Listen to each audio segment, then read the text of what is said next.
Hey everybody, it is Phil Friedman here, and Shon Roberts is going to be joining us at any moment. It is so good to be back with y'all. I just thought I'd give you a little rundown on what's going on before Shon gets here. Of course, we'll be out with Shon Roberts on the Pride here very, very soon. That will be on July the 5th. We take off. Still have a couple of openings on that trip, so if you would like to join us, you can shout out to me by sending me a text at 657 227 6459. Shon will be here in a moment. I just wanted to get rocking and rolling with you early here today because I want to give you a little bit of fishing information. First of all, regarding albacore, I just talked to Tommy Holland.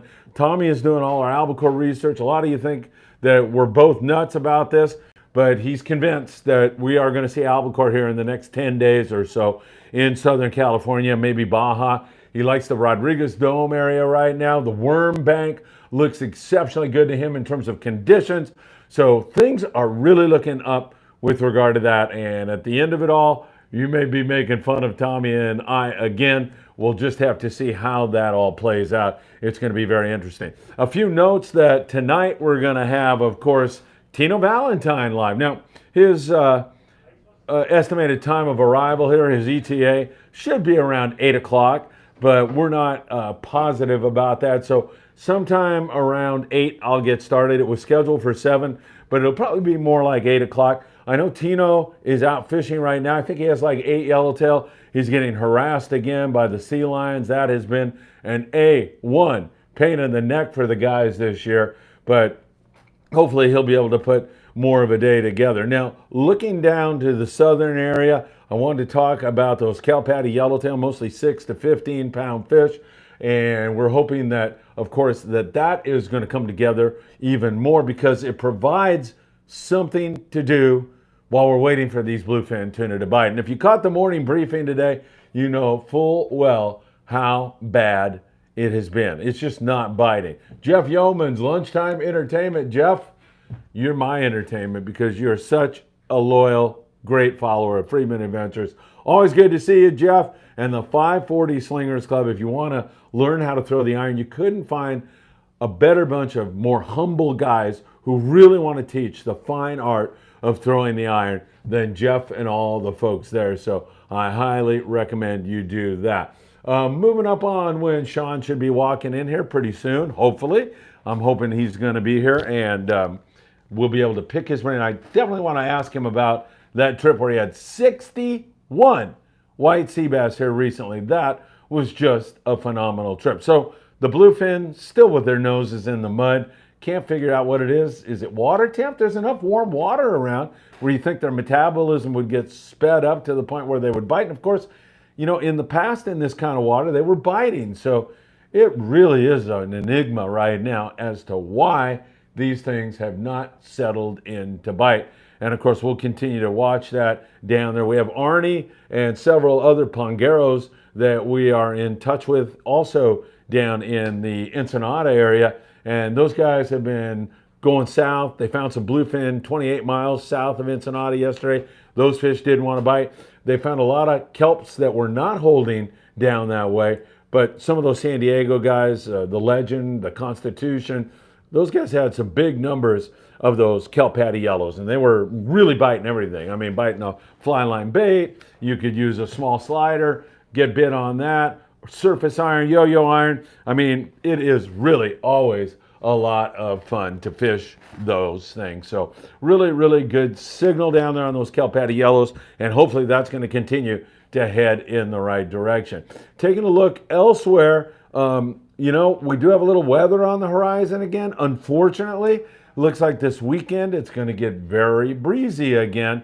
So we'll have to watch and see how that plays out. I know Jeff is very interested about that. And Charles Zimmer, and here he is. Charlie, thank you, man. Really appreciate this.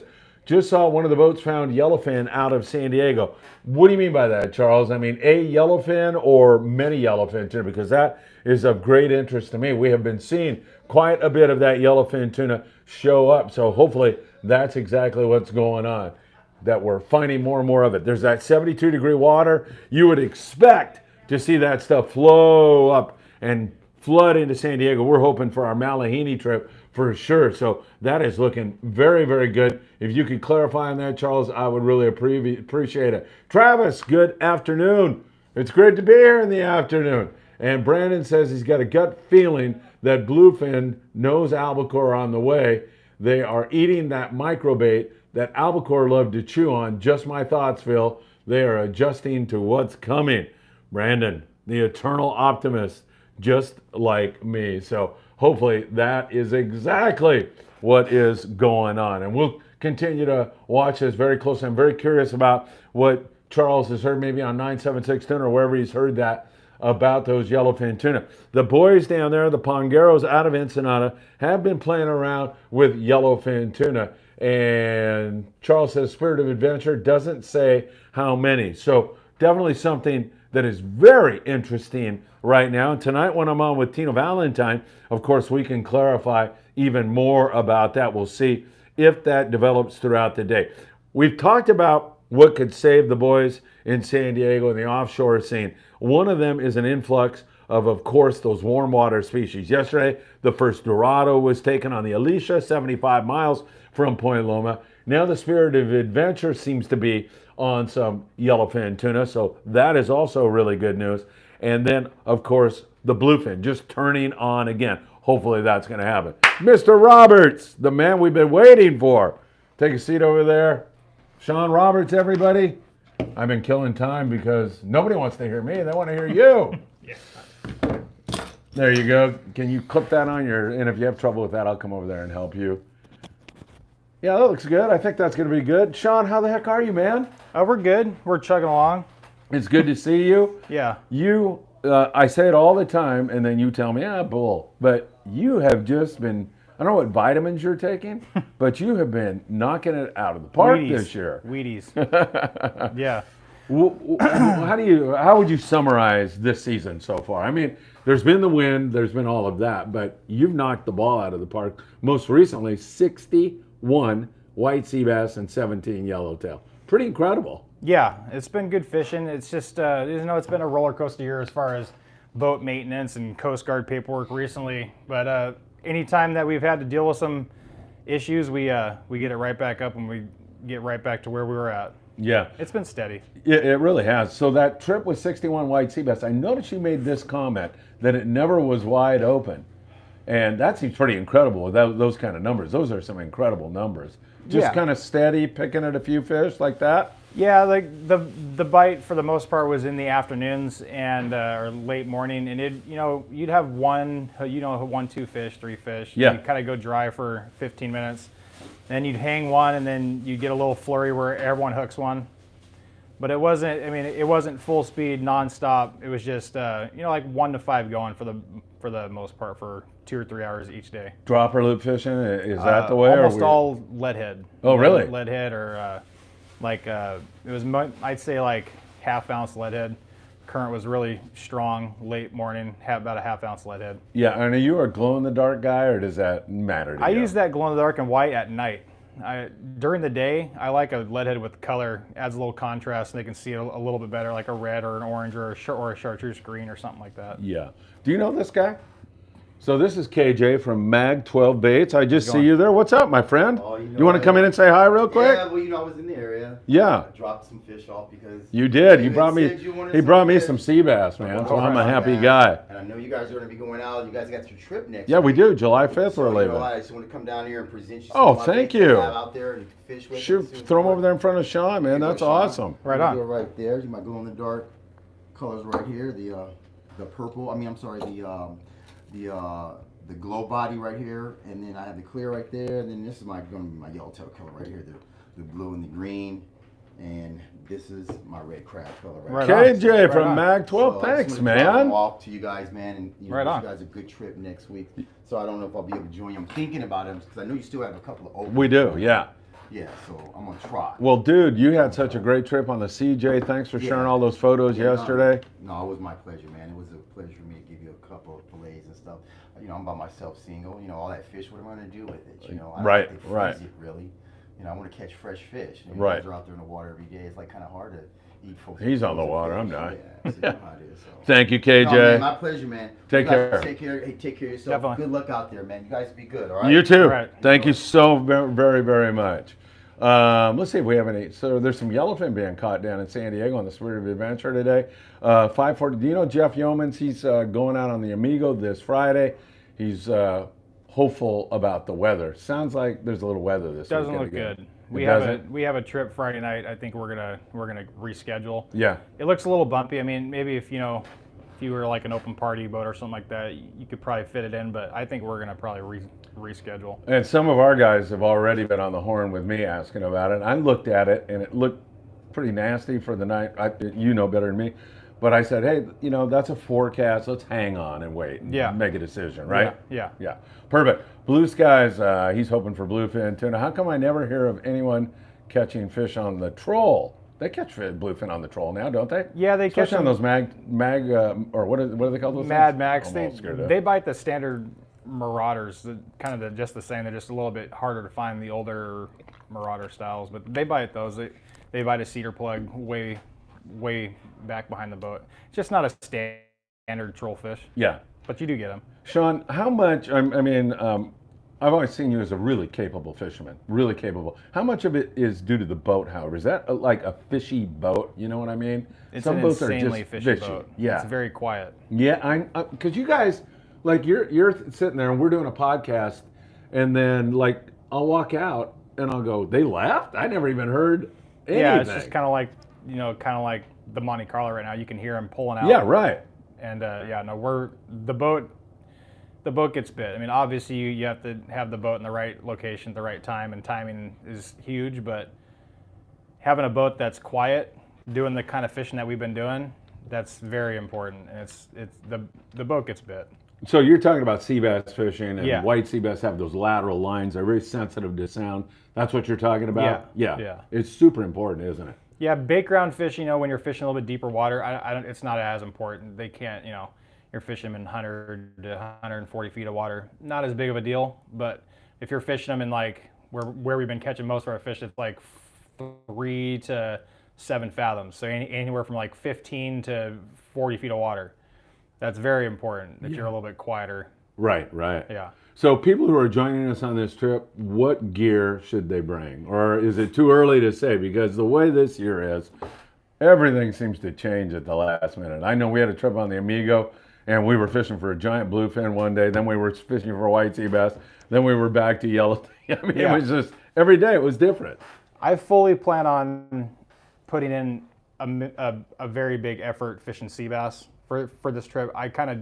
For most of my trips, that's what we kind of bank our early season fishing on. Like with all my charters, they all want to fish sea bass. We do too, I think. So for a major portion of this trip, we will be targeting sea bass. And I'd say the last couple trips, we haven't had as many on the dropper, but make sure that you have, 8 to 12 ounce torpedoes, big hooks, 40, 60 pound line for a dropper loop. And then also make sure that you have 30 to 40 pound, and then I say anywhere from a 1/4 ounce to 3/4 ounce lead head sliders. Is fluorocarbon something that's important to you? It's kind of that thing.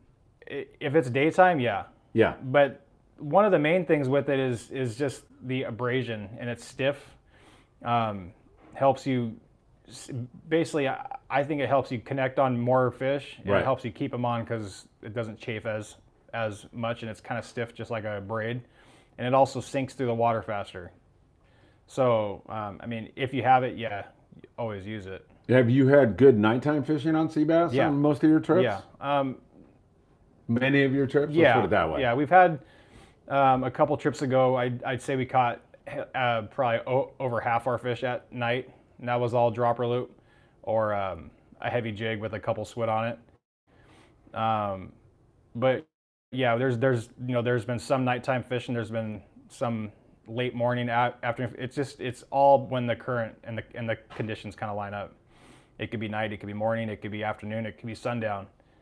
A few trips ago, we had all of our fish between 5:30 and about 10 o'clock at night. And then the next trip we didn't have it. We had like one fish, and then everything else was like 9 a.m. to about noon.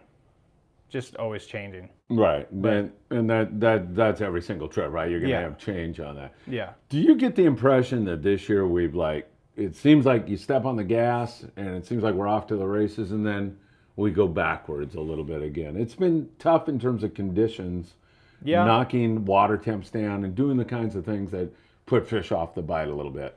Have you seen that or not? I think yes, if you think in terms of, if you're thinking of the mindset of one island. Yeah.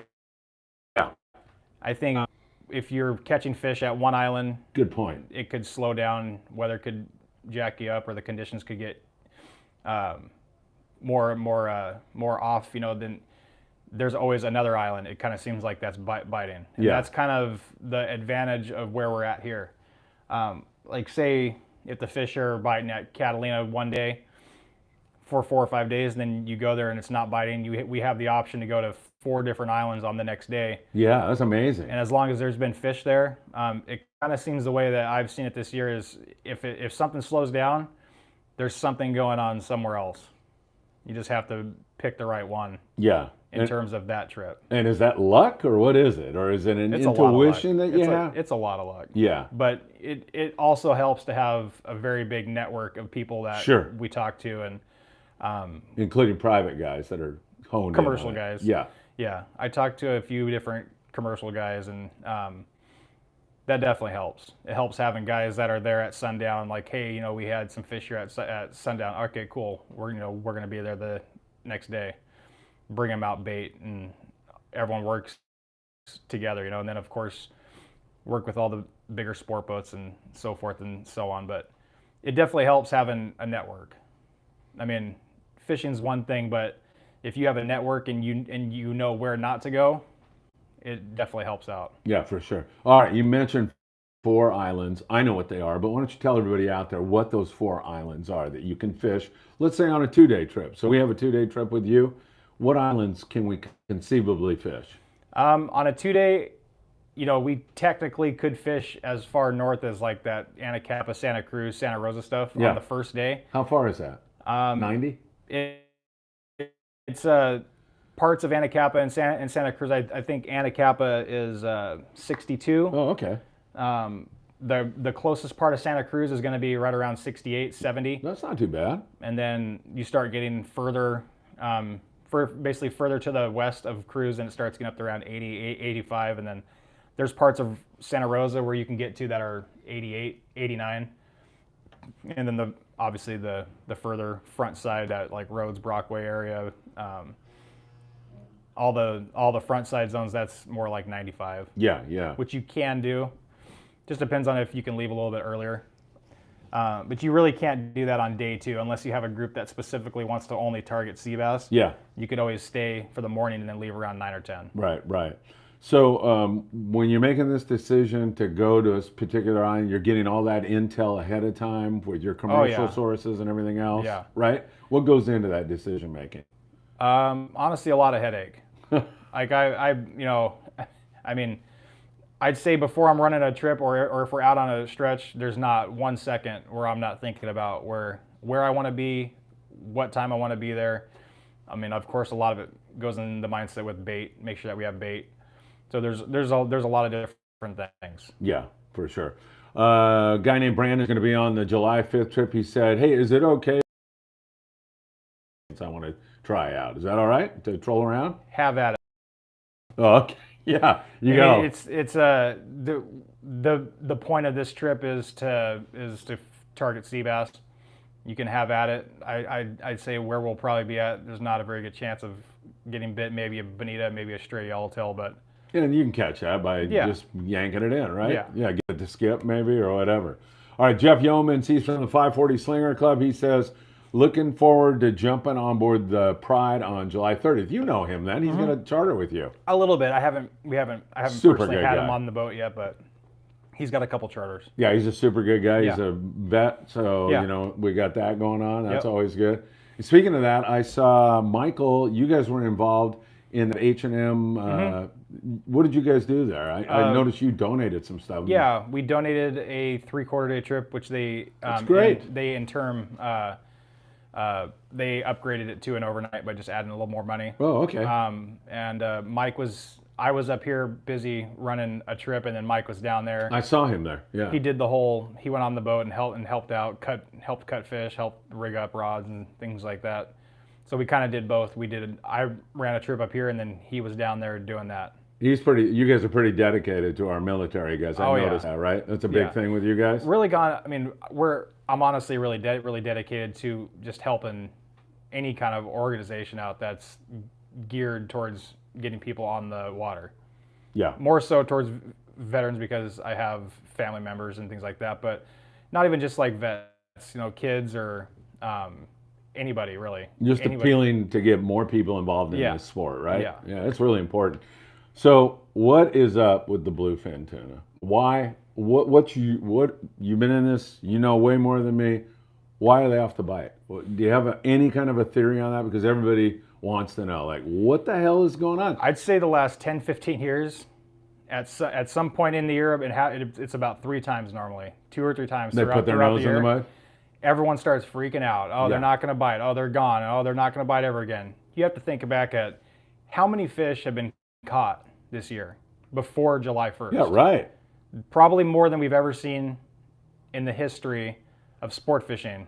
Maybe not so much when the limit wasn't 2 and back in the day when there was mass Carnage. killing. Yeah. But within the last 20, 25 years, I don't think we've seen more bluefin caught before July 1st than we have this entire season. There was boats, 3-day trips, 2.5-day trips coming back on the first day. Yeah. I mean, you got to kind of think like that. It's, they are still a bluefin tuna. They are still a fish, and they're just not going to bite the entire time. I think that they're still seeing mass schools of fish. Right. They're just not biting right now. And that light switch eventually will go back on in your mind? I think that these things within the next, they'll probably bite a little bit, and then they'll probably go off the bite again, and then I think eventually these things will make it out to the banks, and that's kind of, it's the same. They're following the same pattern. Yeah, they pretty much are. Everyone right? just always freaks out about everything. They freak about tuna and sea bass and yellowtail. Oh my God, we're seeing them, but we're not catching them.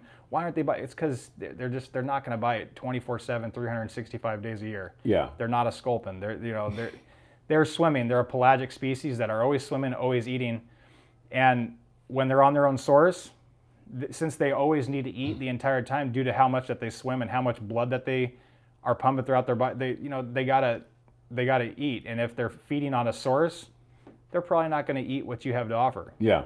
And it's just all cycles. They'll eventually swing around, and it seems like it happens like this every single year for probably the last 10 or 15 years, where they end up getting on structure, whether that be San Clemente Island, whether that be the Tanner Cortez, the 60, the Osborne, whatever it may be. Yeah. Whenever they late in the year, late summer or early fall, they get on structure, and that seems like when they like to turn back on, they'll kind of bite till the end of the year. What is it about structure? Do you have an idea of what makes them want to bite there? They just settle in there, huh? They're not moving around as much? They settle in because there's always food. Bait there, right? There's always food. Like they're not having to roam around. And the cool thing about like the banks, like the Tanner and the Cortez, is like there's structure and there's bait and food. But if they feel like, which they do a lot of times, especially at night, they slide off the bank and get out in the deeper water. Right. They have 2 options. They can sit on structure where there's plenty of food, or they can slide off the bank where they can go down deep and eat squid and so forth and so on. There's two different areas where they can hang out. And it kind of seems like when they're more mellowed out and not racing around chasing their own bait, they like to bite better. Yeah. Is this like a more normal year this year? 100%. Yeah, like it's a throwback to when. Yeah. I was just talking to Walt. He's like, I was like, it looked like it was getting great. There was 67 degrees, 68 degree water, barracuda were biting. And then 4 days later, it's 62 degrees and cooler and dirtier. It kind of seems like more of a regular year. Yeah. There's not as much yellowtail at the islands. There's enough to catch fish, but there's not like that, massive volume where everyone's catching 100. Right. But you can catch on a good day, you can catch 10, 15, 30 yellows, good bass fishing.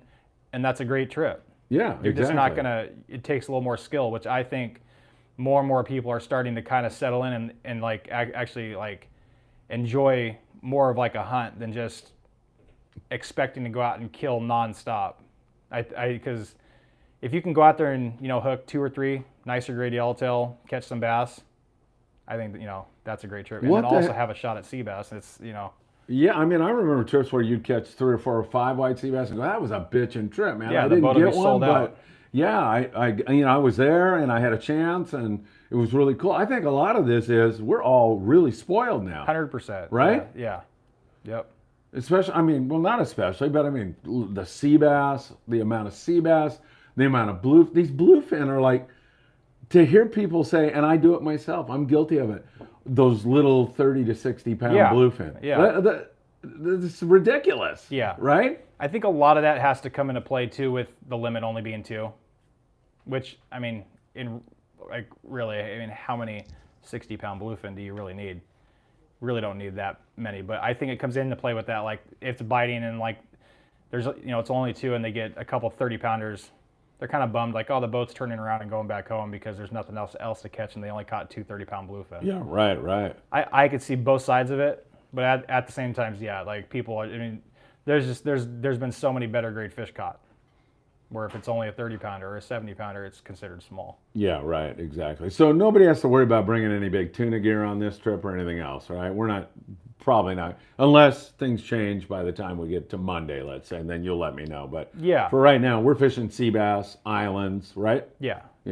Which I'm all for, man. I'd like to be on one of those trips where we get 40 sea bass or 30 or 20 sea bass or whatever. That would be awesome. Yeah, I mean, like I said, I'll never promise a full speed sea bass bite. I'll never promise even catching one. But what I will promise is that we're going to try our best to have bait on the boat, and we're going to try our best to put the boat in the position where we give people a chance. Hey, you've been doing that. And like if you do said. if you do that enough times, you're going to catch. Yeah, for sure. How about are there yellows mixed up with the sea bass? I'm assuming you're exploiting like squid nest, so there's going to be halibut, there's going to be yellows, there's going to be all those species there, sea bass? It just depends on where we've been fishing them. Yeah. Like, there's been islands where we're fishing squid nest fish. There's been islands where we're fishing conditions, shallow water kelp line fish. There's hard bottom spots. There's high spots. I mean, there's kind of yellowtail kind of everywhere, it seems like, this year. Not in mass volumes, but there's kind of yellows everywhere. You definitely have a shot at catching yellows too. All right, Brandon wants to know, he's asking you a question. What do you think about albacore this year? Which is my thing. I'm always, is it possible? Because you are talking about a normal year. So I think that anything's possible. Yeah. On any year. I think that if you remember all those years where where the first people to see them, it was all those years where the long range boats would be going to like Guadalupe. Yeah, right. And that's kind of the passageway where they would first roll in, is that highway between San Diego and Guadalupe. Yeah. Which we don't do anymore this time of year. So fish could be there now. They could be there. Theoretically. Yeah. Yeah. What do you think? Is it a possibility? Who knows, really? But I think since they're already seeing Dorado and Yellowfin, I mean, I don't know. That's a little scary. However, what I hear is that water is warm along the Baja coast, but out on the dumping grounds, the worm bank, that's all algae water out there, like 62, 63. Perfect for that. So I don't know, Brandon. We're hoping, right? I don't really, if or when it happens again, it'll happen. Right. I don't really focus too much on it. I just kind of try to focus with what's in front of me. As a captain, yeah, you can't be. I mean, it's fun to guess, and you can have a theory on whether or not it's going to happen. As a captain, you need to know.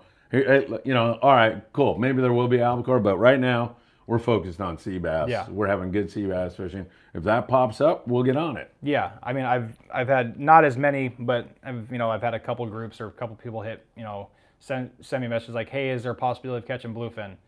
My answer to them is very straightforward. I says no, because you didn't book this boat for June and July to go bluefin fishing. You booked this boat at the chance of catching a sea bass, and if we're having shots at sea bass or yellowtail or halibut fishing the local islands, that's where we're going to be. Yes.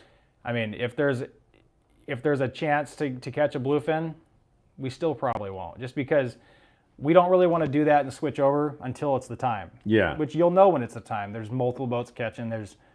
And we have a group that wants to do it. We'll do it. But there's such good opportunity at sea bass fishing right now. It's kind of doesn't make sense to me to try and go off and do something different. It's just kind of Why not fish for what's in front of you? I agree 100%. Of course, I defer to your expertise. I'm not going to make the decision for two reasons. One, I don't want to get blamed if I, Yeah. and I'm kidding about that. I defer to you because you're on the freaking water all the time. You know what's going on. Yeah. I'm sitting in a podcast studio, and I don't know what's going Yeah. on because I get bits and pieces of it. I get what guys want to tell me, but I don't get the stuff that they don't want to tell me, and you know all that stuff. Yeah. And that's super important to making this decision. And the last guy sitting here right now that doesn't want to see the Pride have a great trip is you. Exactly. You've got more invested in a great trip happening than anybody. Yeah, and it's more than just like the financial side of it and like, you know, all that stuff. It's that we personally on that boat, we actually personally want you to have the kind of trip where you come back and you want to come back multiple times throughout the years. The more times that we can have you have a trip where you remember it for your lifetime, the more business opportunities that we have down the road. And it's just, we just don't want to see people discouraged and get, you know, it's sea bass fishing. You know, you're not always going to go out there and get them. I mean, if there's yellows to catch, we'll catch, you know, we'll fish yellows, whatever. But we've kind of built our name as far as like the Fortune the last couple of years and, right. and then the Pride this year. We're kind of you know, it's a tough tough name to go up because like sea bass fishing is not always good. Right. But we've basically tried to build our name off of putting in the effort to catch them. And if you put the effort in, more times than not, you'll find them. There's days where you don't, but then there's days where you have really good trips. Now that's nice when you have 2-day trips. You have a couple days then, right, to figure it out. Yeah. And a night too. A couple nights. On a 2-day, it's not out of the question to fish 3 islands. You know, it just depends on what's going on. Somebody asked me the other day what boat the Pride was before it was named the Pride. Can you give us a little history lesson on the Pride? It was the Orion before that's right, yeah. It was the Orion before that in San Diego, and then it was originally the Diablo. And that boat, you talk about how stealth it is for sea bass. I imagine if you do get offshore on that thing, I imagine the fish come right to you and stay with you, huh? Yeah, I mean, it was down in San Diego the last 20 years, and it gets bit extremely well bluefin fishing, or just any kind of offshore fishing. It gets jig bit, it gets jig strike bit. You know, it's just a fishy boat. It gets bit. What's your best halibut day so far this year? You've had some extraordinarily good halibut bites. I mean, I think we had. Didn't you have like up in the you had 40? Yeah, right. 40 frickin' halibut. Yeah, that's pretty good. Pretty good for down here. Yeah. I mean, it's I know those Channel Islands guys. They get some out of this world phenomenal halibut bites. Yeah. But we had a little. We've had about a week and a half stretch where we were catching like 15 to 40 a day, which is pretty good for down here. That's that's damn good. And then you throw in a handful of sea bass and a handful of yellowtail each of those trips too.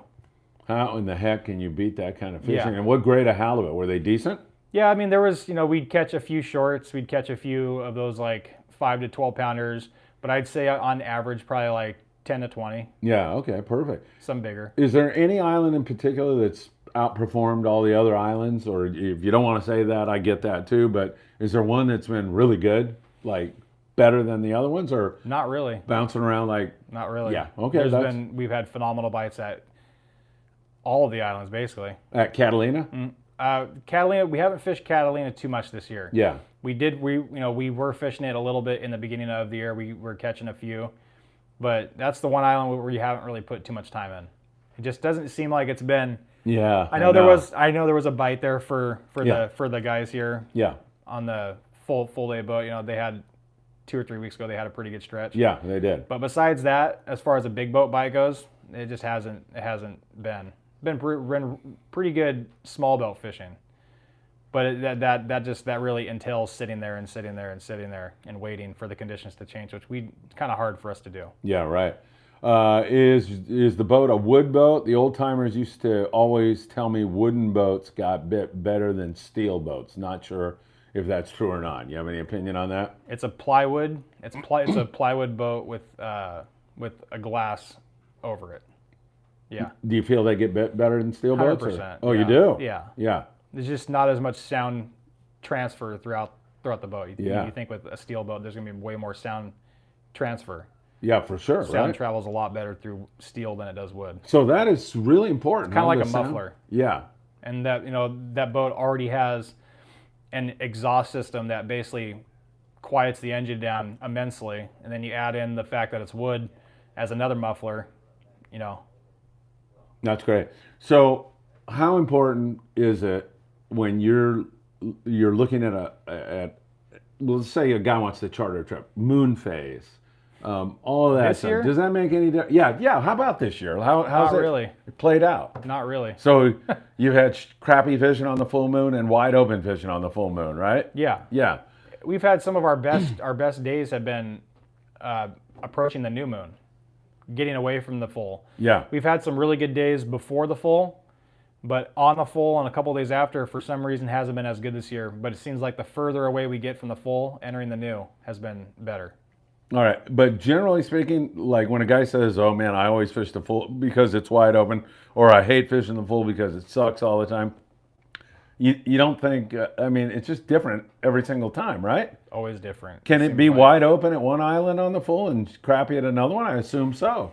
I think that goes with that is it depends on what style of fishing that you're doing. Yeah. Are you fishing beaches? Are you fishing kelp lines? Are you fishing bait grounds? Because during a full, the squid gets up and it gets a little more spread out. I think that helps the bite. It's not as concentrated. Yeah. So if it is spread out and you're a sport boat and you have a bunch of baits down in one concentrated area throughout a scattered area, and those fish find you, the fish kind of follow the same highways. I think that could work out well. But as far as other things, the full moon really just comes into play with conditions. Yeah. You get bigger tide swings. You do, right? The closer you get to a full, which doesn't really play into part of current though. I mean, you could have a 6-foot swing and have zero current. Really? It happens all the time. Uh-huh. So that has zero to do with that. And that's then, interesting. Yeah, and then certain islands just have more current. Seems like the outer islands have more steady, strong current. The further out that you get, the further inland, sometimes it's a little bit more slack. Yeah. But you do have days where where you do have the proper current. It kind of seems like the further that you get away from the coast, the stronger the currents get. Yeah.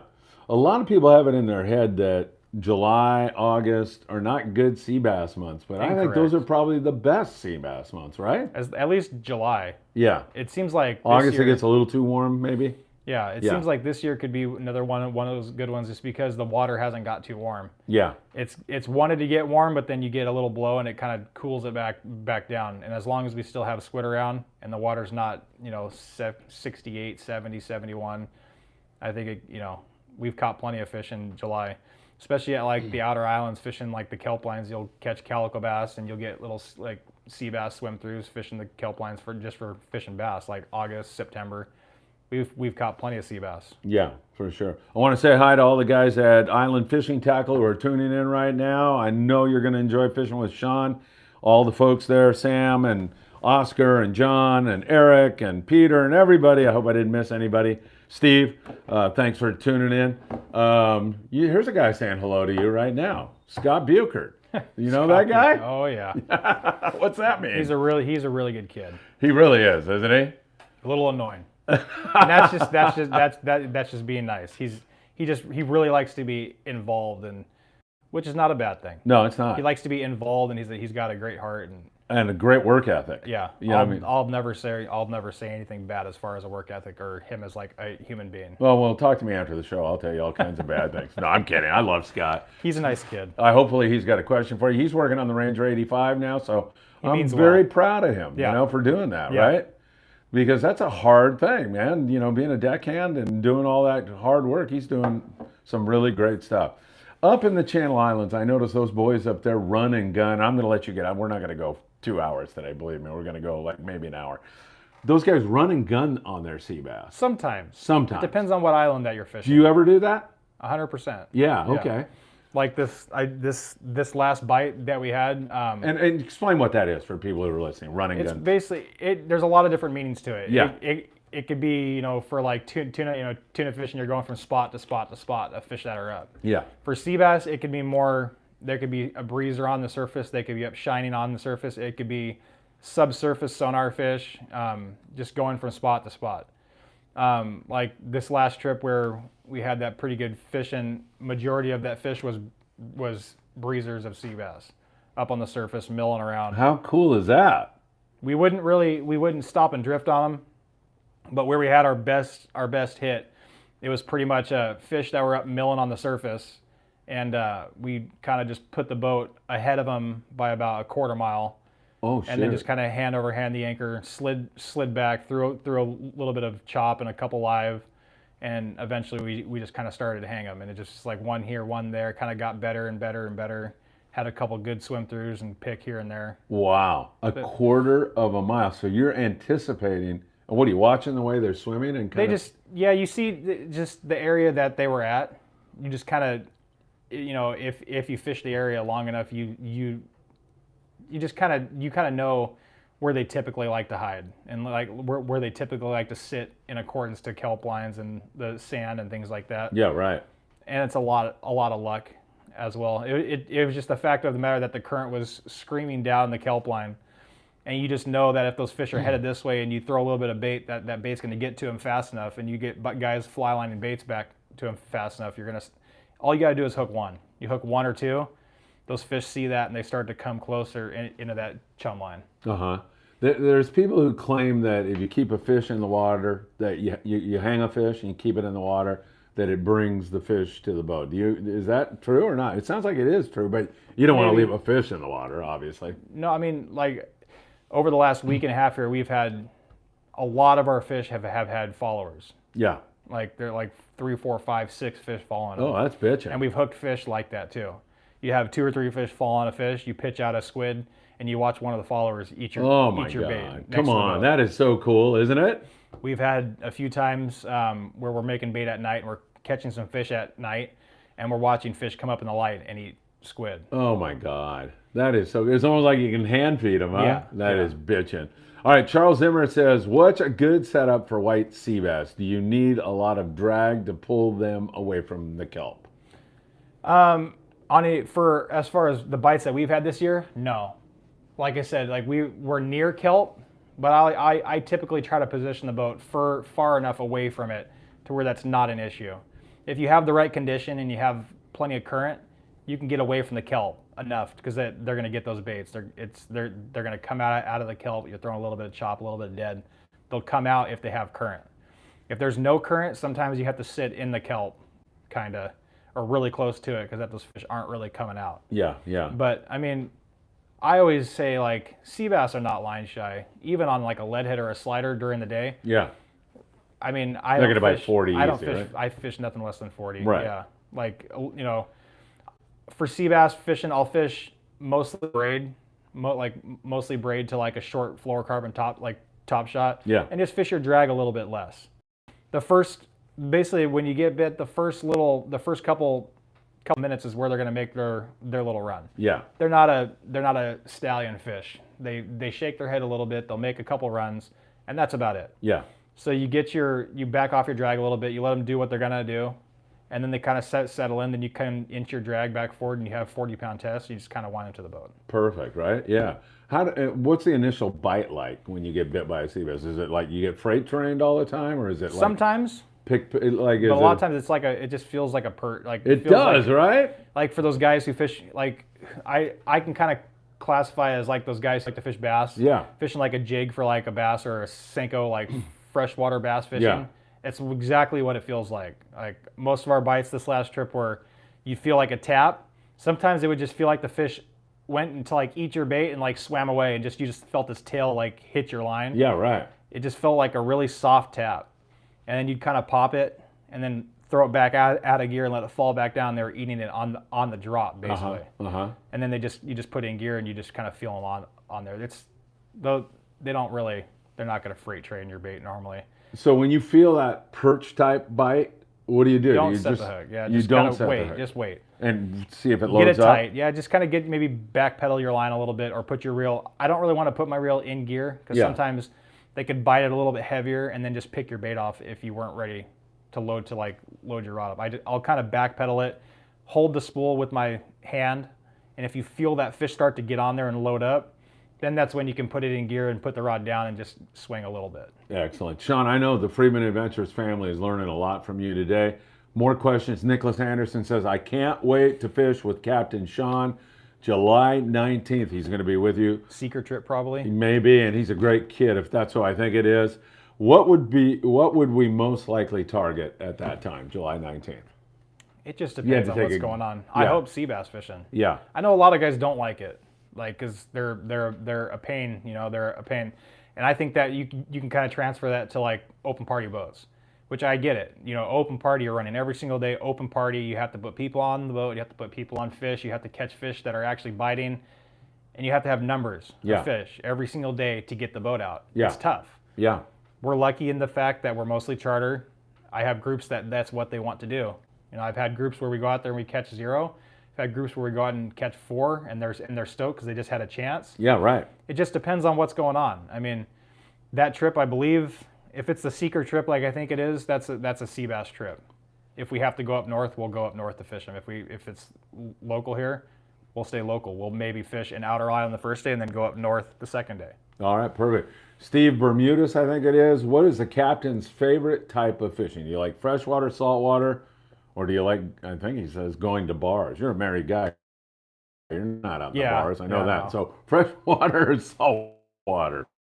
Are you like Bruce? Because Bruce on the Fortune, he's a big bass guy, isn't he? Yeah. Freshwater bass guy?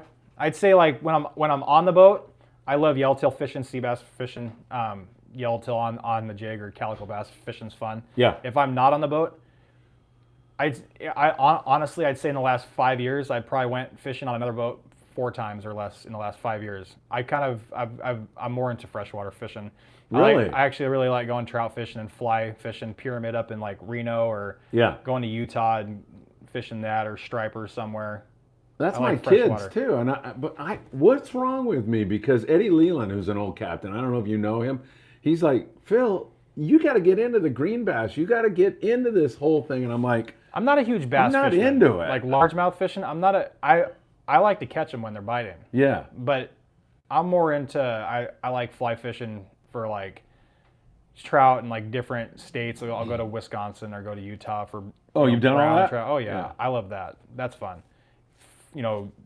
Tying your own flies and getting it the right way and fooling a fish on the fly is fun. And it puts you in some beautiful places, doesn't it? And it's very nice play, yeah. Yeah. It's very calm and not stressful, not worrying about getting on a school sea bass on the sun. It's just, and having people scream, and you can just relax and mellow out. It's peaceful. Yeah. So that's a big part of why you like. I like peacefulness. Kind of yeah. 100%. Yeah. You don't get much of it out there, do you? Zero.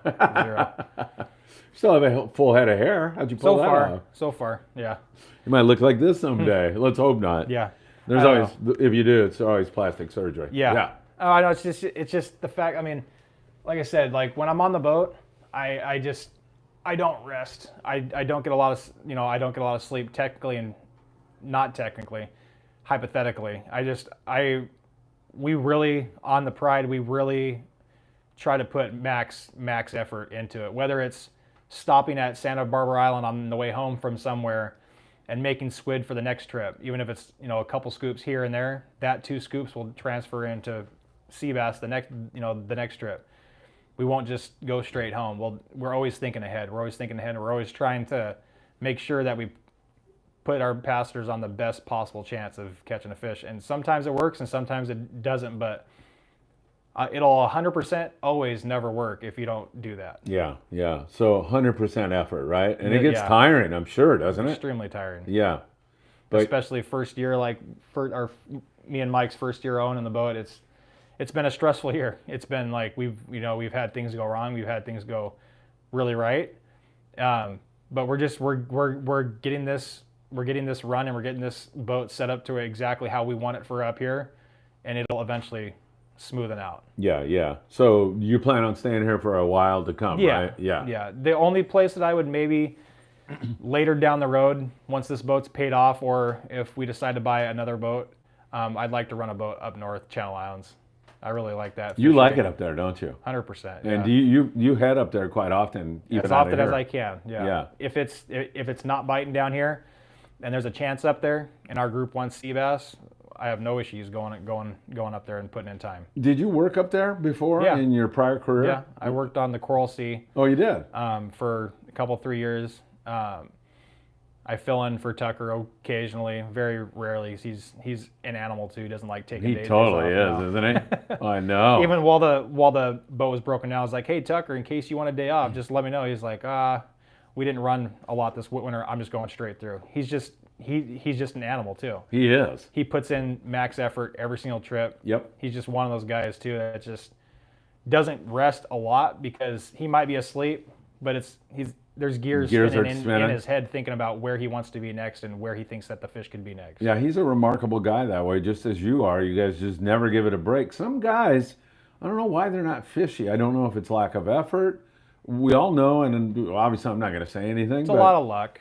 It's Is a lot it? of luck, but it's a lot of effort. Like there's some guys that there's probably on like you can count on one hand or less the guys out there over the last 5-10 years sea bass fishing wise that are just like they just know where they need to be at every single moment. You know? Right. Steve Kelly back up north. Island Tap. Watson. Yeah. You know, there's guys like that where just they've been doing it so long and they're so intelligent fishing wise. They just know where they want to be. It's just like Ryan Boston on the San Diego. He knows where to be exactly at any given time to put his boat in the right position to catch fish. He knows that the current's going this way here. Oh, the current's going this way here, and there's probably going to be fish on the other side of the reef there.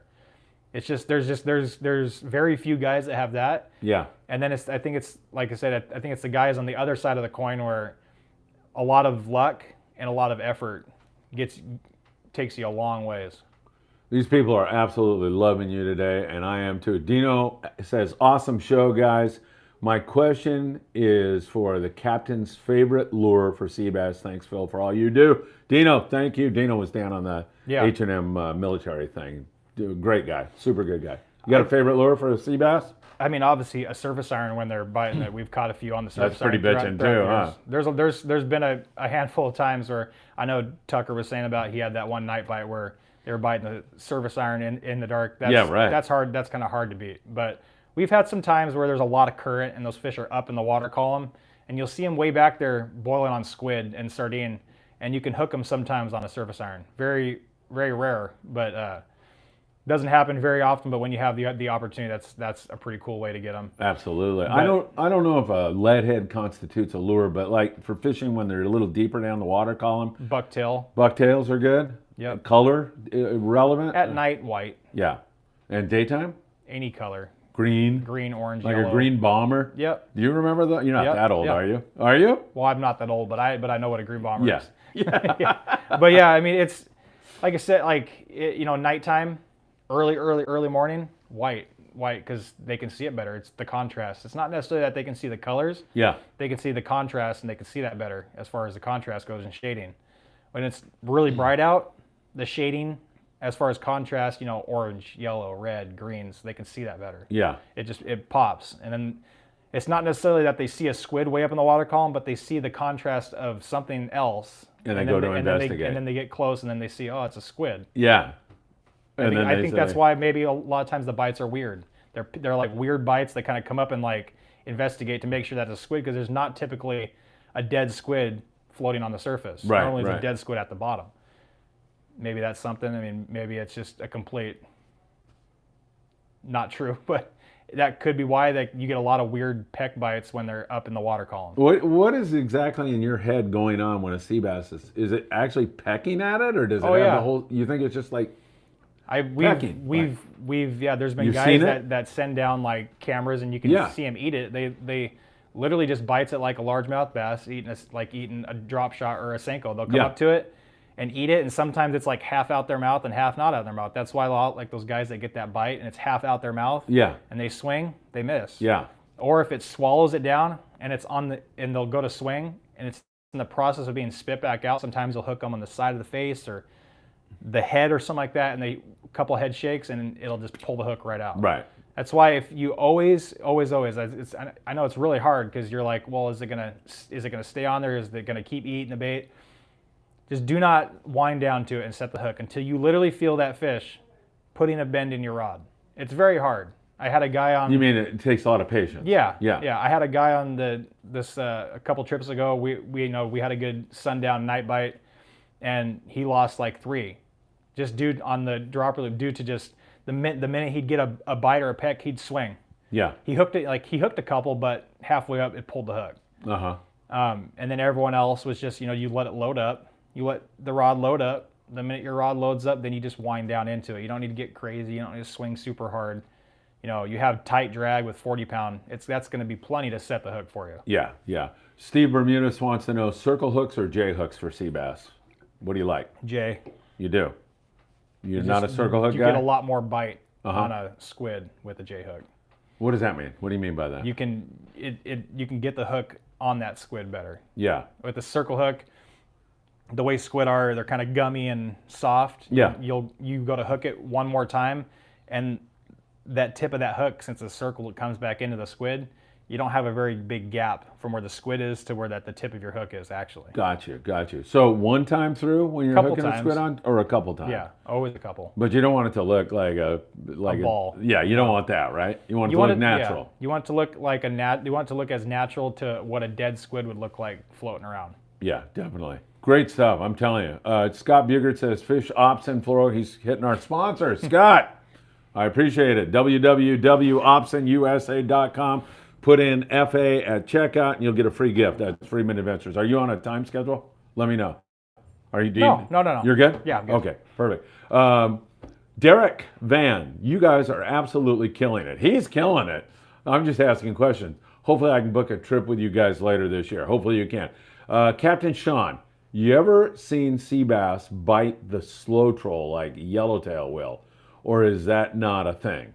Occasionally, like down south, like Coronado Islands, Mexico, you'll see them sometimes bite that. It just seems like typically around our islands, they're so keyed into squid. Yeah. So no, I mean, he's probably talking about a slow troll rapala or something like that, right? Yeah, I've seen them like La Jolla. Those guys in the kayaks will get fish on the slow troll rapalas, but for us as a sport boat, not really. It doesn't happen. Yeah. Not. I'll never say it doesn't happen because I've said that enough in my lifetime, and I've seen it happen. I get it proven to me. Yeah. Less than an hour later, but it's not a normal thing. Yeah. When you saw those breezers of fish you were talking about a moment ago, how many fish were in those breezers? A couple hundred. Really? Yeah. Man, I'd jump out of my skin if I freaking like saw that. I think we pulled into an area. We marked 2 or 3 fish on the up and down. We drifted on them. We hooked one and then we hooked 2 more. So I put the anchor down and we kind of slid back a little bit too far, a little bit too deep from where I wanted to sit. So we basically pulled the anchor, got back up into the area where I'd marked the fish, and you just see them just up milling on the surface right next to the kelp line. How bitchin' is that? Pretty Are cool. they feeding or just No, they're just cruising milling around. along? Yeah. I've heard stories Waiting to feed. Yeah, this is a long time ago, but of guys finding that kind of a breezer in mid channel. Yep. Have you ever heard? Is that true? 100%. Wow. They're a major migratory fish. Yeah. They're always they'll settle into areas where they're spawning and there's food for them. And then once they're done, they move to the next area. Like there's been fish at the Cortez and Tanner Bank, and how else would they get there? They had to have traveled a lot of miles. Yeah, to get right. there. Like that's one of the major reasons why the gillnet guys aren't allowed to gillnet middle of it's only 3 miles or less. Right. Because they used to just mop it up. Yeah. They'd basically learn their paths on where they travel, and you catch the entire school. Yeah, right. 1,000 fish, 5,000 fish. You catch the entire. They definitely travel. Yeah. I haven't heard of any bites out on Cortez or Tanner in recent years. I did talk when Eddie McCune was still alive, ran the Pacific Queen. I think he told me one of his best sea bass days ever had several hundred fish fishing on Cortez for white sea bass. So that's a place where it can happen, huh? It definitely can. I mean, who's out there during this time of year anymore, though, right? Not really. Yeah. I know it was either last year or the year before there was a gillen out there that he had a couple thousand fish. Oh, really? Mm-hmm. Jeez. Yeah. So it's still a thing, huh? Yeah. Wow. Jeff Yeomans, has Shon had any bites on the fluke style lure that has been working really well up in the Channel Islands? In fact, no. Go ahead. Nope. No, is it because nobody's fishing it on your boat or what? Probably, but that fluke, that whole fluke style thing is when they don't have a lot of bait. They don't have a lot of squid. It can mimic a squid closely because it's a soft bodied bait. Yeah. And it's when they're doing that run and gun sonar fishing. They'll see a spot on the sonar and the captain will come on PA. Hey, I got a school starboard side. We're gonna slide into them. It's guys casting flukes and firing flukes as far away from the boat as they can before those fish spook and kind of swim off away from the boat. They can get down to the fish fast. So if you have live squid, you're telling people fish the live, Yeah. forget the flukes. Yeah. Yeah. I wouldn't do it unless you catch a couple fish first and then maybe go to that. Yeah, right. And with the limit being 3 right now, that's pretty incredible when you end up with limits of sea bass. You guys just were short on that 61. Yeah, like 13 fish shy. Wow, that's incredible fishing, huh? Very good. Yeah. Steve, how about long shank hooks for squid and bedding the shank of the hook, embedding the shank of the hook in the body of the squid, I guess he's asking. Yeah. Yeah? We always say use long shank hooks, like a long shank style hook. Obviously, if you fish sea bass, you know the Aki twist. Yeah, right. One that I really like is the Mustad Big Gun. Yes. It's a little bit thinner, a little bit lower profile, but still still very strong. It's not going to bend out. Yeah. I know some guys that were doing a lead head. There's that style lead head that those guys have, and they're fishing up at the Channel Islands where the tip of it kind of looks like a mantle of a squid. Yeah. And they're putting it inside the squid. All right, very good. Doing it like that. Anybody have any more questions? How long do you think we've been talking, you and I, so far? Take a guess. Hour. Yeah, you're right. Right on. 60 minutes. Doesn't seem like more than 3 hours to me. I'm only kidding. As you look ahead to the season, how does it play out in your mind this year? So we're back to a normal kind of year, perhaps. Who knows? Things change. But how does that play out in your head? What people are thinking about, should I charter in the fall, or, is it going to be that Cortez, Tanner, fall bite? You used to never go out there before August. Yeah. Yeah. Is it back to that, do you think? I think so. Yeah. I think if you look at everything this year, you just look at it as it's going to be inconsistent. At least that's what it's playing out. Just because of water, the way that the water movement, water color, water temperature, wind, it's just inconsistent. And I mean, just like you said, we used to never go out to the Cortez. Like the Freedom back in the day, they used to do their fall Cortez express trips. Yeah, that right. Wasn't until at least October, sometimes November. Right, exactly. I think that Bluefin will get out there before that. I think it'll be there within the next, I'd say before a month from now. I mean, they're already up. They've already been up as high as the island. Right. I don't see why they would take too long to get out there. Yeah, me either. I think that's going to happen. Do you think we're going to have that warm water influence? I mean, there's more yellowfin starting to show up, Dorado. Do you think that's going to happen? It could be more of a San Diego deal though.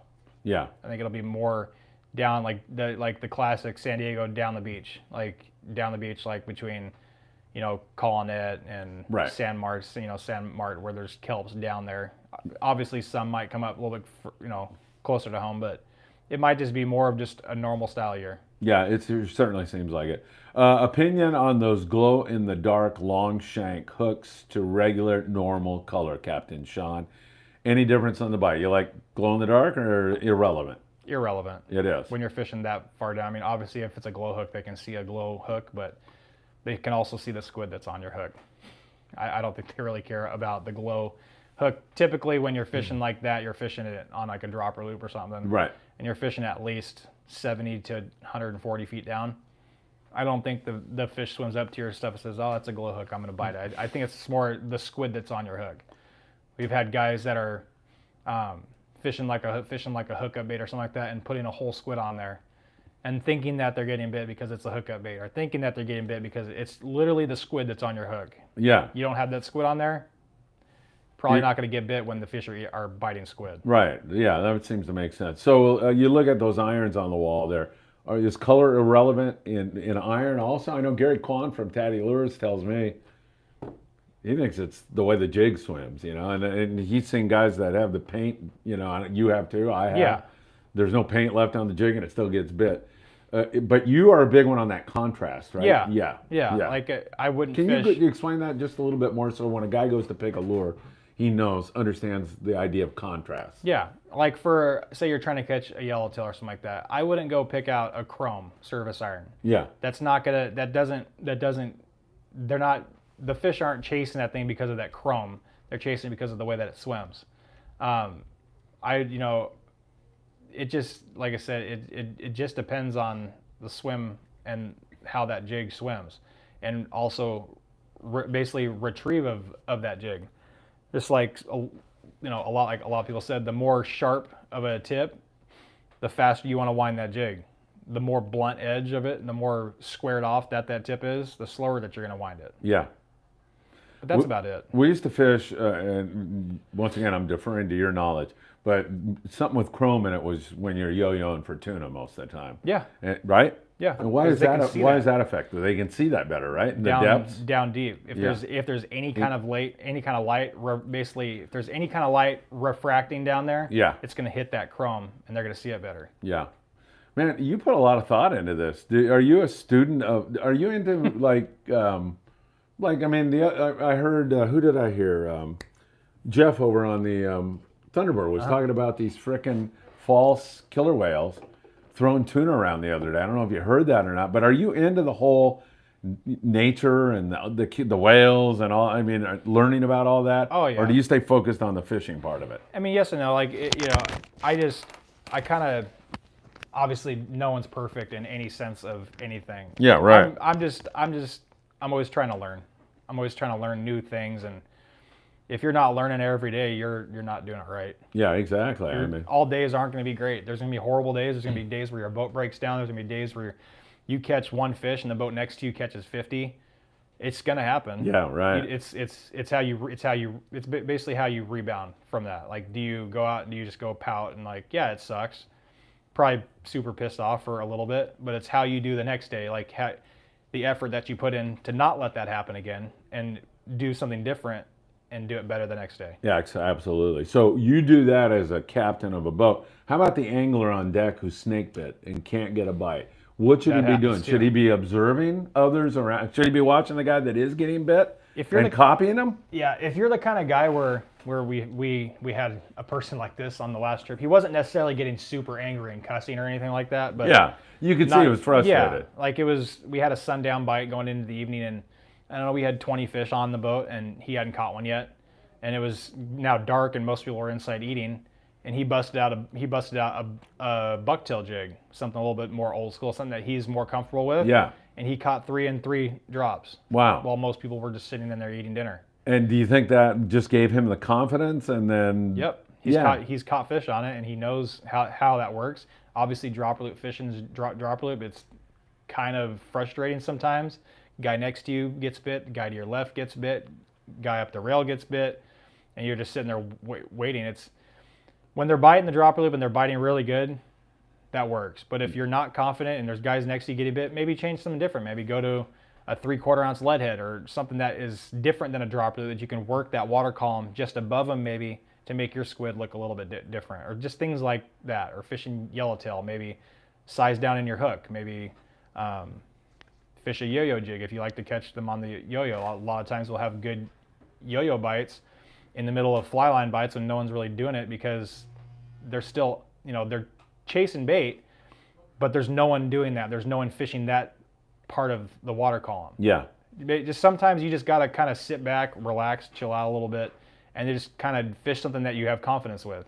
It might not be traditional to what's been going on, but you might get bit. Yeah, exactly. One thing, as I interview you here, we do this podcast, just everything that comes out of your mouth is just knowledge. I mean, there's no BS here. Oh, there's a lot of BS. Well, I mean, most of it. I can mask it pretty good. I'm really good at that. Yeah. I got a PhD in that. But, I mean, everything coming out of your mouth is just, it's great. People are loving it. I want to ask you, do you ever get snake bit? 100%. Really? Oh, yeah. Because, I mean, you're doing everything right.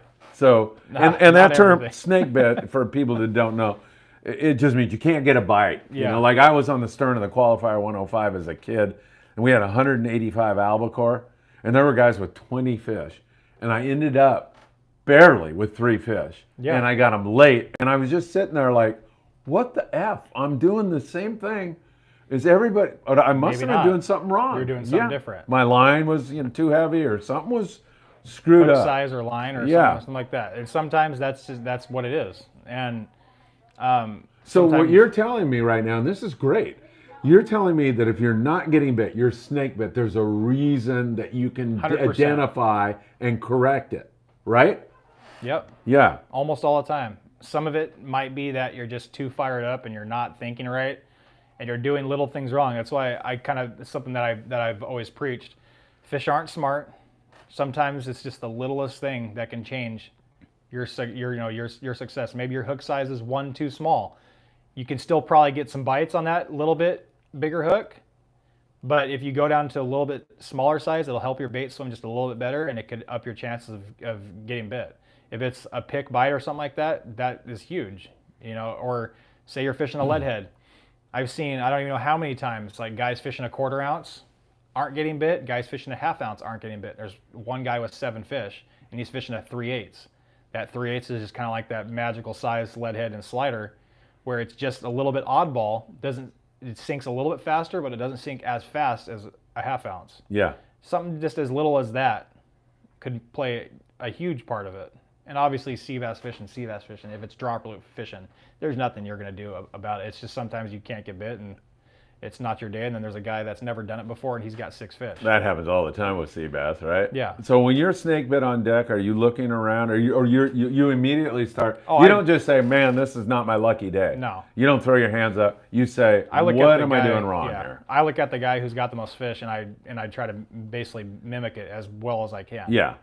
In terms of whatever color, Everything. the lure, everything, right? Even down to like tuna fishing, how far he's pitching his bait away from the boat. Okay. Sometimes that's a huge thing. Sometimes those fish are keyed into that chum that's hitting the water and they're going back under the boat, and those fish are close to the boat. And Sometimes guys are casting too far. The fish are not away from the boat, they're close to the boat. Or there's times where like the fish are away from the boat and they're not close to the boat. Sometimes a further cast is going to help you. I've had a habit where you literally just gotta, if you're not getting bit, maybe just take a step back, breathe, have a beer, and just try and look at what the successful anglers are doing. That sounds good to me. Scott wants to know, will you go tuna fishing this year? I know the answer is what he's asking.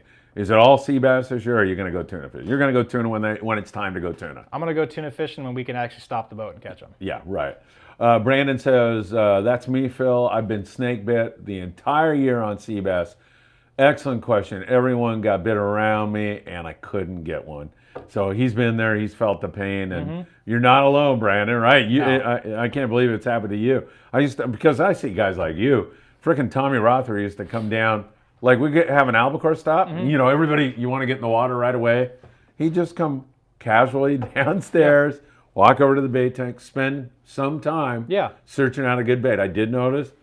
Go like this, and then go, here you go, and hand it to somebody on the boat. And every freaking single time, you guys are really good at that. So I find it amazing that you actually get snake bit once in a while. Everybody does. It's freaking frustrating, isn't it? Everybody does. That day on the qualifier 105, I'll never forget Bobby Allen. I don't know if you know that guy, but a long time ago. And he was running the boat, and geez, it was miserable. Freaking like this freaking things are boiling, like hitting up against the boat, and I could not get a bite. So I know exactly what everybody's talking about. Steve Bermuda says to you, great theory on the contrast of the jigs. So don't throw away those jigs that don't swim. Paint them a contrasted color and give the jig new life. Possibly. Yeah. I think that's a two-parter though too. Like your jig's got to swim too. Yeah, right? But then again, like there's a lot of jigs that will only get bit in one instance. Like say at the Coral Islands, you have a lot of current. Yeah. There's jigs that get bit when there's a lot of current. They stay in the water better and they have a better swim and a better kick with more movement. Yes. And then there's jigs that get bit better when there's no condition and there's very slack and the water's not moving at all. There's jigs that get bit there too. Right, right. And a reminder to everybody out there, we still have 2 spots open to join us on Tuesday night. Send me a text at 657-227-6459 and come join Captain Shon and me. We're going to have a really, really good time. Contact info, we still have quite a few questions, but contact info for you. If somebody's out there and they're, I know these people are loving you and they're loving the info and they're loving how hard you work. How do they get in touch with you to book? Is there any availability? Not much availability. Yeah. But if you wanted to contact us, we have multiple ways. You can contact us on Instagram, Pride Sport Fishing, Facebook, Pride Sport Fishing. PrideSportFishing.com is our web address. My phone number is on pridesportfishing.com. You can contact me in any of those ways. But just like it's like we at this point in the year, we have a little bit of availability in August, September, but we don't have anything for July. We have a few open parties that we have up still that have room, and we actually just threw up we actually did just throw up a couple open party day and a halves in the middle of July. I don't remember the dates, but you can go online and check them out. We had a little 3-day window where we had a group cancel here last minute, and we added a day and a half, and then when we get in from that day and a half, we have a reverse day and a half in that 3-day window. So we have a regular day and a half, and then we also have a reverse day and a half leaving right after that. And you said you had a few openings in the fall. That's generally, and this year especially, that's generally when you have your best weather around here, right? Yeah. We have room August, a few days during the week in August, a few days during the week in September, and then obviously November opens up a little bit. But if you want a weekend, your next chance for a weekend I think is December. We don't have very many weekends. Yeah, perfect. I call these guys our Friedman Adventures family, all these guys. And I want to thank everybody who's tuning in. So many listeners. Really, really appreciate it. Derek Van says, on a reverse day and a half trip, how much sleep are you getting? I assume you would be out working all night long. The passenger or the crew? Not very much. Yeah. Yeah. I mean, I might take a nap on the way to where we're going.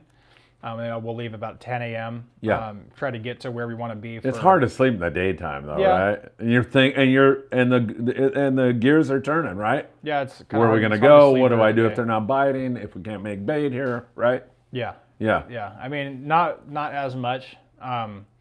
Normally, like on the way there and then on the way back, just like any trip. I might sleep at night if we're in a spot where I know we can just sit there. In case I misunderstood, Derek, how about passengers? How much sleep can you get? As much as you want. Yeah. Like this last reverse that we did, we had pretty good fishing, and some of our best swim throughs were in the dark, 10 o'clock at night, 11 o'clock at night, and we didn't have very much people fishing. So were you yelling, trying to wake people up? 100%. And they're like, I might have been yelling a little bit too much. There was guys inside eating a pork chop dinner, and we had 2 or 3 guys out, and they were all bit, and they were swimming through the light eating squid, and I literally ran in there and just said, put your pork chop dinners away for a second, and I had a couple guys just literally look at me and just kind of just went back to eating. What the hell? Why are they on a fishing boat? Yeah, I don't know. Yeah, that's weird, isn't it? We didn't have limits, so there's no reason to be sitting there waiting. That's freaking crazy. That would never happen on one of our trips, I'll tell you that. I mean, I'd be all over that. Yeah. Me, nowadays, I film and I shoot photos, unless we fish rockcod, because who the hell wants video of that? You know, some guy whining in a rockcod. And then I love rockcod fishing. Yeah. But yeah, I want to get people, enjoying themselves and having a really great time. So let's see. Brandon says, good point, Shon. I get way too excited when everyone's hooking fish and I'm changing my bait. I got to listen to the captain more, and I just can't get bit. He said I need to calm down, and I think that was part of your advice, right? Yeah, you just breathe through your nose. You get too much in your own head. Yeah. Eugene, Shon is the man. You know a guy named Eugene Weasel? Sounds familiar. All right. Well, he says Shon is the man. I had a great time fishing with him and his crew about a week ago. Best open party sea bass trip I've ever been on. You pay this guy or what, man? If anyone wants a good shot at sea bass, book with Shon. Gino, he says. So that was probably a reverse day and a half where we had that really good sundown night bite.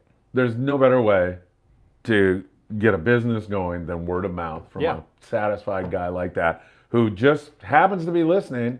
And then pops on there, and you never know who's going to give you the next comment. So you got to kind of always think about that. You always kind of want to, like, when you start a business, like I've started this thing, you want it to go faster than it's actually going. Mm-hmm. But if you let it grow organically, you hit a point where all of a sudden it just starts to. And obviously you've hit that point with these satisfied people that have gone with you and enjoyed this great sea bass fishing. And I have seen it time and time again. I walk in there and say, man, what the hell vitamins is Shon and Michael taking? Really? Wheaties. Do you actually eat Wheaties? No. Hey, I got a question for you. I interviewed a guy here who's an old timer. What do you think the largest, I don't know if you saw this, the largest cabezon ever taken was? The Cabezon King. He came in here and he was... Like 22 pounds. Yeah, they were pretty good. That's right on. I think I read part of that or watched part of that. Oh, okay, 23.4 pounds. The biggest one I've seen was down off of Aubrey Ojos, I believe, and it was I think it was like 18 or something? 15 or 16 pounds, something like that. Still a big one, but yeah. That's a giant one. Yeah. Well, this guy, he honestly thinks there's going to be a ticker tape parade for him and everything. And if you're watching up here, everybody, there's a cute blonde waitress that works at Scholb's, and her name is Megan. And so I went and I said, hey, Megan, go clean off the table in front of him and then just look at him and say, oh my God, are you the Cabezon King?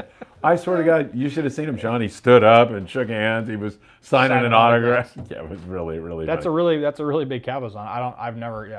It's amazing, right? Yeah. Yeah, it really is. That's bigger than most guys' personal best link cod. Exactly. Gino Machino, I know him. He's the guy that just gave you that. Brandon says, Sean and Phil, what's the largest sea bass you've ever caught on your vessel or on a trip? I can tell. You want me to tell mine real quick? Yeah. I was with Larry Moore. He was running a boat called the Phantom. Mm-hmm. Beaker was there. Craig Jacobs. Eddie Pasilia was there. A sports writer named Bill Beebe. My son was born that morning. Mm-hmm. And I was out fishing sea bass. So mine was 67 something, which is a good one. Mm-hmm. Best one I've ever had. Yeah. How about you? Biggest I one on your boat, and biggest one you've personally caught. I mean, I think the biggest one on the Pride this year is right around 50. How about when you're up on the Coral Sea or anything? Have you had a bigger one? No, back then when I was on there, like Yeah. a 40 pound and bigger was kind of an oddball fish. Like Santa Rosa. So There's that. There's the thing with Megan, by the way, but yeah. So probably, I think right around 50 something. I think I was working on the True Line quite a few years ago. I think we had a 64, but most of it's probably 50 or 60. Haven't had anything bigger than that. But Those are gorgeous. You probably are old. I don't know if you are old enough, but I remember as a kid working in Redondo, so that's way before you. But that would be back in 72, let's say. And the times we saw a sea bass, I remember the first time I saw one, we were at Rocky Point or Vincenti, and this old lady was whining on this, had something big, and everybody was, it's a shark or whatever. And the sea bass comes up. Yeah, and I was like, what the hell is that? And Barney Barnes, the captain, came down and had a sea bass gaff, big, what he called a sea bass gaff, stuck this thing and dragged it over, and I was like amazed. Kind of like seeing a sardine in the bait, Yeah. like you never saw those either. Boy, that species sure made a remarkable comeback, didn't they? Yeah, all these hatcheries are working, the limits are working, the no gill nets outside of 3 miles is working. There needs to be, obviously it's probably not going to happen, but there needs to be stricter laws. There should be stricter laws like south of the border. A lot of them get mopped up down there by the commercial guys. But Yeah, how are you ever going to stop that? they're not going though? to stop that. You It's can't, just- right? It's kind of funny too because I talked to Tom Flager a little bit off and on. From pure fishing. Yeah. We've been out a few times this year working together, sea bass fishing. Yeah. And He does remarkable work. Yeah. Yeah. We've had a few bites side by side. Kind of cool watching him tag. That's tag fish. bitching. How cool. But I was talking to him on the radio, and he said that they had a fish. I think that they tagged 4 years ago. Popped up off of San Quintin down there. And they tagged it where? San Quintin. Oh, they tagged Same it? spot. So I don't know if they necessarily travel. Mexico to here. Anything's possible. Like I said, I don't know, but I think it's a separate fish. Yeah. Maybe They Not really sure. They trap the hell out of the sand bass down there too. Oh, I know yeah. you're aware of that. Do you think that's had something to do? 100% with Yeah? low sand bass. Yeah. We're excited now when a 3/4 boat catches limits of sand bass. I know. 5 days in a row, and it's only 5 fish. Right. I remember you weren't even thinking about going, if the boat had 100, you're like, oh, that was bad. Yeah, right. What happened? It wasn't good unless 20 boats had limits of barracuda for a month straight. Absolutely. I remember those days too. And I don't know if that that's was gonna day happen and again. night pretty Yeah. much, right? I don't think that's going to happen. I think commercial fishing down there, I think a lot of that started to switch when they all those pens became like a major thing. Commercial bluefin grow out pens. Yeah. Because they feed them everything. Yeah. They feed them. It's not just sardine. It's not just anchovy. It's whatever they put in their net. You mean sand bass or Anything. whatever? Really? They feed them yellowtail. They feed them anything. They catch it. They kill it. They put it all together and turn it into blocks and mush it up and then throw the blocks inside the pen. Yeah. They feed them whatever they can get. You know, and there's no bait available down there anymore. You can't. No. Those poor Pongaro guys, man. They can't get any bait. They wipe it out. Yeah. You know, I had a remarkable experience. I don't know if you ever heard of this, but Tommy Rothery on the Supreme got permission like 2 times, and I was on one of them, to go to the pens. We went out there, and then you could jump in the pen and swim with the tuna. Well, I wasn't brave enough to do that. My wife, Ruth, can't swim, but my 2 kids did. But on the way out, this freaking guy, Sean, is talking about, those great whites, you know, once in a while, they don't really they don't bite in, but they're doing flips and stuff, and they end up in there. Oh, yeah. So Patrick and Philip jump in, and they're swimming with these freaking 300-pound tuna. And so I'm like stoked cool. that they're doing it. But I'm watching Patrick, and he's swimming, and there's a rope like floating on the surface, and I watch him, and the rope goes over his leg, and he just makes a U-turn, and then gets on the boat, and I go, that was a rope. That wasn't like a friggin' shark or anything. He goes, But got scared. Yeah. I'm done. Yeah. I'm done. But what a remarkable experience that was, that Tommy was able to pull that off. Yeah. Speaking of great white sharks in those tuna pens, Tommy told me that they dive those pens. I don't know if they still do. They dive them every day because if a tuna dies and gets down on the bottom of the net, that's when those sharks will chew through the net because they're trying to get that. So what sharks, an enterprise that is, huh? Yeah, they get sharks in there all the time. We had a guy that I was working with on the Fortune that used to work on the Shogun with Bruce, and he used to, back in the day, he used to work on those on the pen boats. And there was like guys who would go in there and that's their job, is to wrangle the sharks out. That's crazy. Yeah. What kind of shark? Like makos and white sharks? Blues mainly. Blues, right? A lot of blue sharks and some makos. Not very many white sharks, but a lot of blue sharks. That's pretty crazy. This has got to be, honestly, I'll be honest with you, this is one of the most informative interviews. I don't know how you folks out there feel. It's really, really good. I'm trying not to keep you too long. Are you still cool for a little bit longer? We're good, yeah. Okay, good. Eugene says, and sometimes I lose track of where we're at, but plus the quality of the fish when we got off the boat, he's talking about you again, was superb. Still eating sea bass a week later, and that was with ice. With the RSW working, it would be even better, Gino. It's back online. It is? Yep. Okay. You had a little problem Thank with God that? we had it back online for that 2.5 day. Oh, yeah, right? That might have been bad. Yeah, because you had so much fish? And spread out through the ice would have probably melted. Yeah, but this guy's still eating fish and still enjoying it. Steve Bermudez, have you ever been involved, man, good question, in a rescue or a helicopter pickup of a passenger? Any medical emergencies? No. Never? No, a couple very, very minor medical things, but I haven't had to deal with somebody gets like a hook in their finger or something. Yeah, a lot of hooks, but like a couple like minor seizures or something like that, but nothing major. Nothing major. Bob Gifford is going on this trip with us, and he went to grammar school with me, and the other day we were surf fishing. Eddie Leland was there, old-time captain. So all of a sudden he walks up to me and he goes, "Hey, what do I do?" And he's got a freaking barb all the way in there. Yeah. And I go, "Go see Eddie. He'll help you out." Yeah. And then Eddie put out it came. Yeah, it's really easy to get the hook out. It's just a lot of times people need to think about it too. Is you need to look where that hook's at. Yeah. If it's around like a forearm or something like that. That might rip into a vein. Yeah. I've seen. I haven't Have you personally. seen that? I haven't personally. You've heard of it. But I've definitely heard of people pulling full veins out. Oh, you mean? Oh my God! Really? Yeah. Where you see the vein? Oh, 100%. Yeah. Oh my God!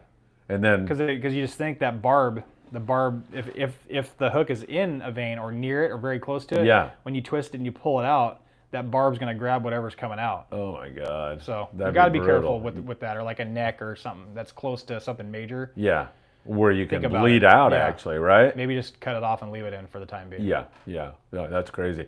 All right, Brandon says, excellent information. Captain Shon sharing so much information on how to fish these sea bass. What to do, how to do it, invaluable. I've never caught a legal yet. Thanks for the insight. He's going to be on here. So he's dying to catch a sea bass. Whatever happens, man, I hope he gets one. Huh?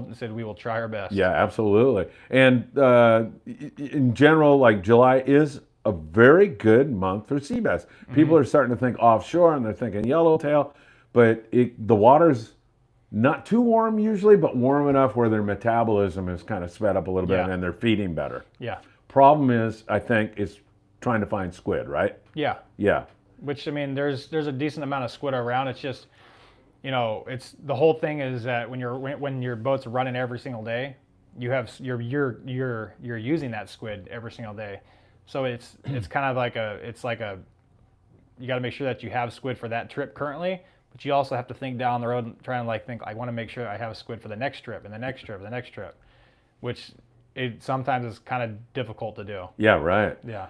Sometimes you'll hear a guy has 5 scoops of squid and you're like, oh, that's not enough. But that's a lot. That's a lot of squid, right? Especially if you're only using it for certain times of the day. Yeah. We're not using it when we're in the kelp lines fishing bass or whatever. If we start seeing sea bass or something like that, we might put out a little bit, but we have a lot see what happens. We have a lot of fresh dead, a lot of fresh frozen and stuff like that we'll use for that. We try and manage our bait. Can you get by fishing fresh dead for sea bass as opposed to live? Does it make that big a difference? It depends on how fresh that the dead is. Okay. Like if it was just killed, like say you had a full float in that day and you have it down the fish hole and it was caught then yeah, for sure you can get away with it. The longer it goes, obviously it's not gonna work as good. Couple 3 days, it's still pretty good. But you're not going to pin them one of those purple squid that smells like death warmed over and toss it out and get a bite. Nope. Yeah, that's not happening. Nope. And when you fish fresh dead squid as opposed to live squid, is your technique different? Are you moving the bait or just letting it go up and down the water column? The same thing. And you got to think even when squid are really hot, you put a big old hook into them and you have a weight attached to them. They're not a racehorse like a sardine. They're not going to take off. Right. There's not much to it. It's just you just move your bait the same.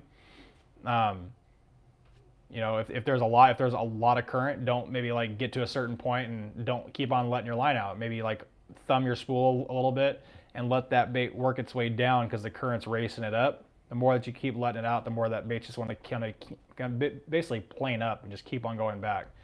Or if there's no current, you want to hit the bottom and don't let it sit on the bottom for any amount of time, really. Let it hit the bottom and wind it up halfway and then work it way back down. If it sinks down to the bottom too fast, you need to lighten up your weight. There's a lot of little things that go into it that yes, everyone's sea bass are dumb, they'll bite anything, and that's kind of true, but you have to fish the conditions. If you're fishing conditions and you're fishing it properly, you're not just sinking straight down to the bottom, you're not just sitting there, you're probably going to get a bite. You've been very clear that fish are dumb, you said here today. Very dumb. Well, people, you always hear, don't you, oh, bluefin are really smart, and it's well, I have yet to run into a bluefin that can add 2 + 2, right? They have better sight than most other So that's fish. what it is, right? They have good sight, maybe? Bigger, you see those big, albacore with those big eyes? Yeah, then again, you think I know albacore have big eyes, but they're stupid too. They're one of the most dumb tuna out there. They are, man. I think it just breaks down to when a fish of any kind is on its own program, and you can't match that program exactly. What do you mean on their own program? They're feeding on their own bait? bait, yeah. Or different feeding times. Yeah. I think a lot of times the trip, say you go out and there's sea bass around, and you're not getting bit. I think there's a lot of times where those fish are biting at some point during that day. You're just not there. You're not there at their time. Okay. We've had a lot of really good sundown bites, and there's not typically guys fishing them at sundown.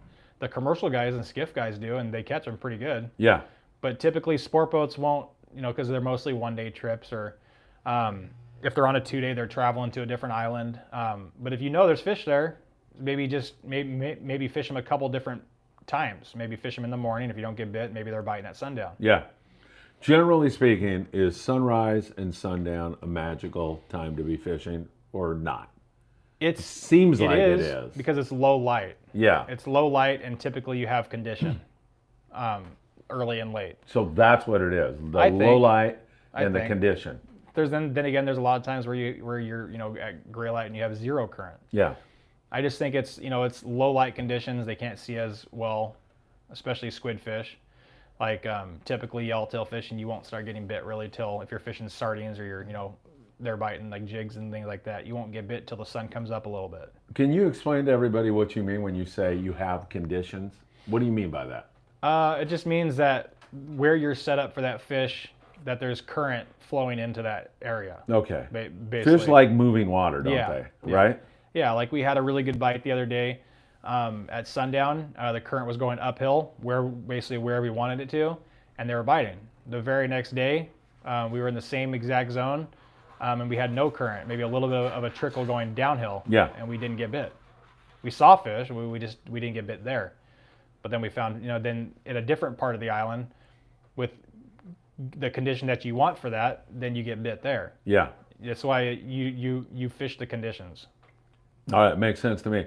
Captain Shon, notice some people won't use that frozen squid they sell at the tackle stores for sea bass. Is there a difference to the frozen you get compared to the tackle stores? The frozen yeah, you like get, I guess. like the frozen we get is squid that we catch and we kill and we freeze. And take really good care Yeah, of. the stuff at the tackle shops, a lot of it gets bleached to make it still white, to make it white and have it not rot as Is fast. that just eliminate it right away pretty much? No, I had a few trips on the Coral Sea up there. We were fishing three-quarter fishing, and we had really good hits on straight frozen regular squid. Not as many, It definitely you definitely want that fresh. Yeah, definitely. Hey, this has been incredible. I mean, there's no more questions for a second. If I wait about 30 seconds more, you're going to be here until midnight. But what a great, great podcast, man. I get the feeling we could pick your brain for another 12 hours. But for right now, you have shared so much great knowledge. Shon, I really appreciate it, my friend. Definitely. And jumping on board the Pride one more time, how can people get in touch with you? Pridesportfishing.com or Pride Sport Fishing on Instagram or Facebook, or call 22nd Street, or call me personally on my phone number. I would say it, but you'll probably forget it. It's on the website, though. It's on the website and it's on Facebook. Perfect. Derek Van says, thanks for the podcast. Super informative. I'm going to thank some sponsors. Do you want to sit here during that, or do you want me to catch up with you? Okay, perfect. I want to thank Opsin Fluorocarbon, OpsinUSA.com. Put in FA at checkout, and Greg will send you a free gift as well as a personal note. 22nd Street Landing here in beautiful San Pedro, California, 310-832-8304. A whole slew of boats, including the Pride, waiting for you. Ventura Sport Fishing up there with Tucker McCombs. And, of course, you got Cody on the Island Spirit, Steve on the California. Awesome. They're starting to have some, right? I'm glad to hear you say that because awesome. And you already mentioned how hard Tucker works. So it's good to have him on board with us. Island Fishing Tackle in Carson, California. Nobody like Sam De La Torre. I'm going to go over and see him right now, as a matter of fact. And Fish Taco Chronicle Magazine. Sean Arnold doing his usual fine work. Blacktail Hooks providing us with some really wonderful hooks. And, of course, Daiwa, our rod and reel sponsor. And down out of H&M Landing, the Malahini with Captain Bill Wilkerson, that old PT boat that just keeps getting bit. Sean, once again, if there's no more, a lot of people up there just saying thank you for a super podcast. Thanks again, my friend. No problem. All right, let me go over here. Goodbye, everybody. We'll see you soon.